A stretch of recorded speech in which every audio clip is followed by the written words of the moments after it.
అధికారం లేకుండా పదవిలో లేకుండా సొంత డబ్బులతో గత 3 సంవత్సరాలుగా విజయవాడ లోక్సభ పరిధిలో 7 అసెంబ్లీ నియోజకవర్గాల్లో కేశినేని చిన్ని గారు కోట్ల రూపాయలు ఖర్చు పెట్టి పేద ప్రజల కోసం నిర్వహిస్తున్న అన్న క్యాంటీన్ వివరాలు మేము చెప్తాం, వైద్య శిబిరాల వివరాలు మేము చెప్తాం. అదేమీ లేకుండా ఎక్కడికి వెళ్ళినా ఒకే పాట చంద్రబాబు నాయుడు గారిని విమర్శించడం, లోకేష్ గారిని విమర్శించడం, చిన్ని గారిని విమర్శించడం. ఎక్కడికి వెళ్ళినా ఒక మాట అంటున్నారు, చంద్రబాబు నాయుడు గారు ఎప్పుడు లోకేష్ గారి భవిష్యత్తు కోసమే పనిచేస్తారు అని. మరి విజయవాడ కార్పొరేషన్ ఎన్నికల్లో మేయర్ అభ్యర్థిగా మీ కూతురు ఎందుకు పెట్టారండి?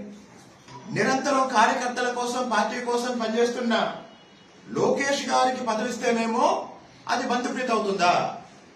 మీ కూతురికి పదవిస్తేనేమో అది ప్రజాసేవ అవుతుందా? దయచేసి విఘ్నత కోల్పోకుండా మీ మర్యాదను కాపాడుకునే విధంగా మాట్లాడాలని నాని గారికి విజ్ఞప్తి చేస్తున్నా.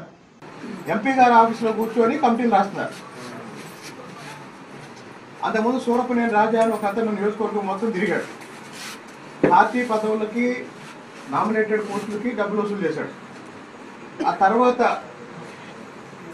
ఎంపీ గారి ఆఫీసులో మూల్పూర్ కిషోర్ తిరువూరు నియోజకవర్గంలో ఇసుక మాఫియా నడిపేది ఆయనే, రేషన్ మాఫియా నడిపేది ఆయనే, పార్టీ పదవులు అమ్ముకుంటుంది